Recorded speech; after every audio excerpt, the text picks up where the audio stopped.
दोस्तों आज हम लोग बड़े इंपॉर्टेंट टॉपिक के ऊपर बात करने वाले हैं कि जो हमारा डीसी जनरेटर होता है उसमें क्या क्या प्रॉब्लम्स आती हैं और वो जो प्रॉब्लम आती हैं उनके फॉल्ट्स क्या क्या होते हैं। अगर वो फॉल्ट्स आ गए तो हमें उसका रेमेडी यानी कि हमें उसका रेक्टिफिकेशन कैसे करना है। तो दोस्तों ये वीडियो बड़ी इंपॉर्टेंट होने वाली है, इसको आप बिल्कुल भी स्किप मत करिएगा। जितने भी आपके प्रॉब्लम्स आती हैं, जितने भी कॉजेज़ होते हैं, वो सारे मैं आपको बताऊंगा कि इसके अंदर क्या क्या फॉल्ट आते हैं और उनका सोल्यूशन कैसे कैसे करते हैं। तो दोस्तों चलिए आपके अपने चैनल इंजीनियरिंग पंडित में स्वागत है। सबसे पहले हम समझते हैं कि एक बड़ा कॉमन हमारा प्रॉब्लम आता है कि जनरेटर वोल्टेज नहीं बना पा रहा है। सबसे पहले उसमें रीज़न क्या होता है कि अजीब अजीब सी आवाज़ आ रही है तथा वोल्टेज मीटर में कोई भी रीडिंग नहीं आ रहा है। तो दोस्तों उसका जो फॉल्ट होगा ये होगा कि वो विपरीत दिशा में घूम रहा होगा और इसकी जो रेमेडी होगी दोस्तों हमें चेक करना है और इसके में प्राइम मूवर को हमें बदल देना है। इसके अंदर अगली जो प्रॉब्लम आती है कि वोल्ट मीटर में कोई भी रीडिंग नहीं आ रही है या यदि नरम लोहे का टुकड़ा हम पोल के पास रख रहे हैं तो वह कोई चुंबकीय गुण नहीं दिखा रहा है। तो इसका जो फॉल्ट्स होगा इसको हम लोग बोलेंगे कि उसमें रेजिडुअल मैग्नेटिज्म का ना होना। और इसका जो हमारा सोल्यूशन होगा कि डीसी से पोल को दोबारा एक्साइटेड करेंगे हम लोग। अगला जो हमारा वोल्टेज न बन पाने का कारण होता है कि वोल्ट मीटर में कोई रीडिंग नहीं है। तो इसके लिए हम लोग दोस्तों जो फॉल्ट होगा कि ब्रूस कम्यूटेटर पर ठीक से न लग पाना।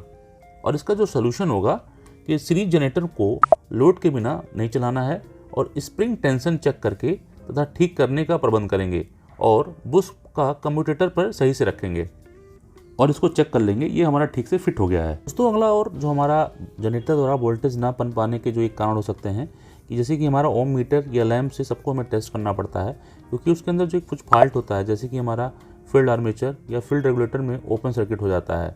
इसके लिए दोस्तों हम लोग कनेक्टिविटी को टेस्ट कर लेते हैं तथा स्टार्टिंग जो है इसमें टूटे स्टार्टिंग नहीं होनी चाहिए। अगला जो है दोस्तों वोल्टेज ना बन पाने का, जैसे हमें वोल्ट मीटर में रीडिंग नहीं आ रहा है तो इसमें क्या होगा कि हमें स्टार्टिंग को चेक करना होगा तथा शंट जनरेटर पर कोई लोड स्टार्टिंग नहीं होना चाहिए। अगला दोस्तों जैसे इसी के अंदर हमारी अजीब अजीब सी आवाज़ तथा उष्मा उत्पन्न हो रही है तो हम लोग क्या होगा इसमें जो फॉल्ट हो सकता है वो बियरिंग हो सकता है गड़बड़ हो और इसका जो सोल्यूशन होगा हमें जो फॉल्टी बियरिंग होगा उसको चेंज करना पड़ेगा। इसमें अगले इंपॉर्टेंट प्रॉब्लम की तरफ बढ़े तो दोस्तों जो अगली मेजर प्रॉब्लम इसके अंदर होती है कि जनरेटर गर्म हो रहा होता है। अब जनरेटर गर्म होने के भी ढेर सारे हमारे कॉज होते हैं। चलिए उनको समझते हैं कि कौन से फॉल्ट हो सकते हैं और उनका सोल्यूशन कैसे करेंगे। जैसे कि हमारा स्पार्किंग हो रहा है, उसके अंदर स्पार्किंग अगर हो रहा है तो इसका मतलब फॉल्ट ये हुआ कि हमारे कम्यूटेटर पर स्पार्किंग हो रही होगी। और जैसे कि हमारा हीट डेवलप हो रहा है, इसमें फॉल्ट ये हो सकता है कि आर्मेचर व फील्ड कॉइल में शॉर्ट सर्किट हो गया होगा। तो उसको हम लोग ठीक से चेक कर लेंगे और इसको हम लोग दूर कर सकते हैं। अगला इसमें जो कॉज हो सकता है यानी कि जो जनरेटर गर्म होने के कारण बन सकते हैं, इसके कोर में जो है हीट डेवलप हो रही होगी। तो इसका जो फॉल्ट होता है दोस्तों कि लेमिनेशनों के बीच का इंसुलेशन कमज़ोर हो गया होगा। इसका बड़ा सोल्यूशन सिंपल हो जाएगा कि जो लेमिनेशन का इंसुलेशन होगा उसको ठीक से करना पड़ेगा।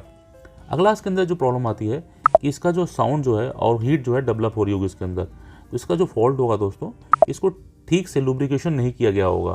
तो दोस्तों इसका जो सोल्यूशन होगा इसका लुब्रिकेशन ठीक से और समय पर करना पड़ेगा।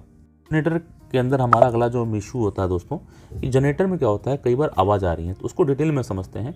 जैसे कि हमारा मशीन में कंपन हो रहा है तो उसका जो फॉल्ट होगा कि मशीन का जो फाउंडेशन होगा वो ढीला हो गया होगा। इसका सोल्यूशन जो होगा दोस्तों बोल्टों को ठीक से कस देते हैं। अगला इसके अंदर जो प्रॉब्लम आती है कि इसके अंदर हीट डेवलप हो रहा है। इसका जो फॉल्ट हो सकता है इसकी बियरिंग जो है ख़राब हो सकती है। तो इसका सोल्यूशन क्या करेंगे कि इसको चेक कर लेंगे और बियरिंग ख़राब होने की कंडीशन में इसको चेंज कर देंगे। नेक्स्ट इसका जो कारण होता है कि शाफ्ट में एक विशेष स्थान पर झटके लग रहे हैं। तो इसका जो फॉल्ट होगा दोस्तों कि पोल पर फील्ड कॉइल ठीक से फिट नहीं है। तो इसका जो सोल्यूशन होगा कि कॉइल को ठीक से चेक करेंगे, उसे फिर से फिट करेंगे। इसके अंदर जो अगला प्रॉब्लम होता है कि आवाज़ जो है अजीब सी हो रही है तथा हमारी स्पीड भी कम हो गई है। तो इसका जो फॉल्ट हो सकता है दोस्तों कि साइड कवर जो है ठीक से नहीं लगे होंगे व ठीक से कसे नहीं होंगे। तो इसका सोल्यूशन भी ये होगा, इसको ठीक से फिट कर देंगे।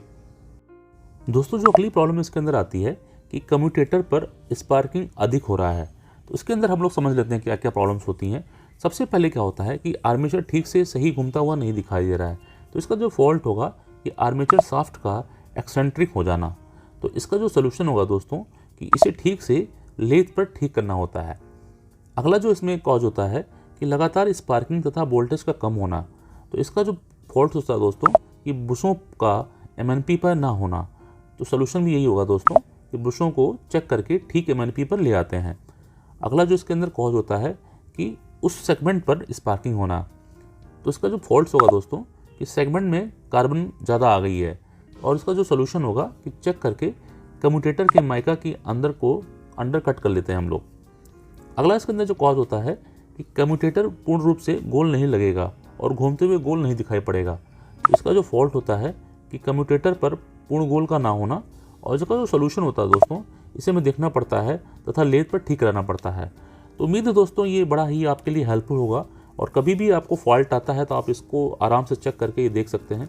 और ये वीडियो आपको कैसी लगी अपना फीडबैक जरूर दीजिएगा आप लोग, और वीडियो अगर आपको पसंद आई है तो इसको लाइक करें, शेयर करें, सब्सक्राइब करें, और आने वाली हमारी इस प्रकार की वीडियो को देखने के लिए बेल आइकन का बटन दबाना बिल्कुल ना भूलें। नमस्कार दोस्तों, धन्यवाद।